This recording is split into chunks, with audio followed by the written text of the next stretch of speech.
এইটো মোৰ কাৰণে খুবেই বেয়া হৈছে। আজি আমি দুখীয়া হয়তো ৰেপিডো চলাই কিনে আমি হয়তো ঘৰ সংসাৰখন চলাওঁ। এতিয়া পাৰ কিলো যিহেতু 3 টকা বাঢ়ি গ'ল।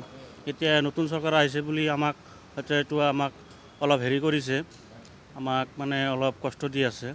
এতিয়া আমি ভাবিছিলোঁ যে হয়তো অলপ সকাহ দিব, মানে তৃতীয়বাৰৰ কাৰণে হয়তো আমাৰ হেমন্ত চৰকাৰ হ'ল, যিহেতু আমাক পাব্লিকক অলপ ৰেহাই দিব লাগিছিল।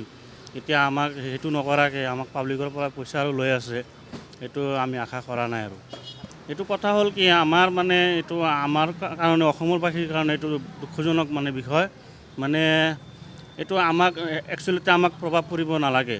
এইটো যিহেতু আমি ভাৰতবৰ্ষৰ ভিতৰত এটা ৰাজ্য আহে, এইটো অসম। এইটো সিহঁতে পাৰ্চনেলি হেণ্ডেল কৰিব পাৰে, কিন্তু আমাৰ পাব্লিকৰ পৰা এনেকৈ হাৰাশাস্তি কৰিব নালাগিছিল। তেলৰ দামটো বাঢ়ি থাকে বছৰে বছৰে, মাহে মাহে।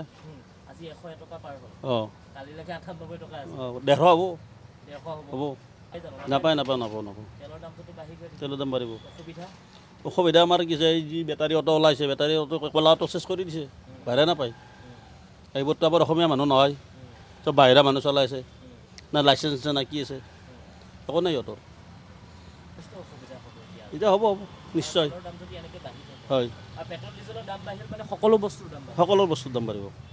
বাঢ়িছে চিলিণ্ডাৰৰ বাঢ়িছে, বাঢ়িব চব বস্তুৰ দাম বাঢ়িব।